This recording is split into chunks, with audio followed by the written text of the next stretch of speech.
एक बार एक नेक और शरीफ लकड़हारा लकड़ी काटने जंगल जाता है। वहाँ जब वो एक पेड़ को काटने लगता है, तभी पेड़ उससे बोल पड़ता है कि तुम मुझे मत काटो, मैं एक हरा भरा वृक्ष हूँ। वो उसे छोड़ देता है।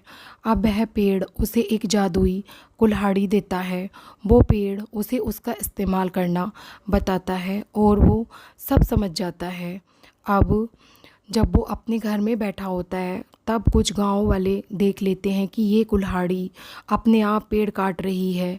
फिर भी यह कोई जादुई कुल्हाड़ी है। वे उससे दूर रहने लग जाते हैं क्योंकि वे उसे एक जादूगर समझने लगते हैं और उसे बात भी नहीं करते हैं। जब उसे इस बात का पता चलता है तो उसने अपने गांव वालों के साथ रहने के लिए उस कुल्हाड़ी को छोड़ देता है। एक गांव में कोई चुड़ैल रहा करती थी। वो हमेशा बच्चों को पकड़ के उनकी शक्तियाँ छीन लेती थी।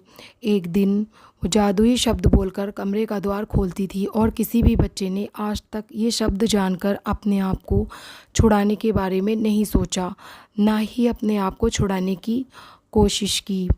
क्योंकि चुड़ैल का व्यवहार सब जानते थे। वो बहुत क्रूर थी, किसी को नहीं छोड़ती थी, सबको तितली बना देती थी और सभी बच्चों पर जादू करती थी। मगर जब एक बार चुड़ैल एक शब्द बोल रही थी तो अमांडा साहस करके वो शब्द सुन लेती है और सबको छुड़ा लेती है।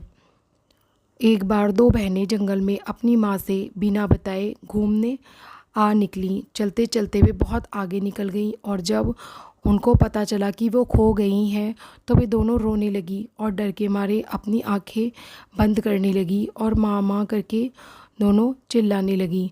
उन्हें एक आवाज़ सुनाई देती है। अपनी आंखें खोलती है, वे परी लोक में आ चुकी थी।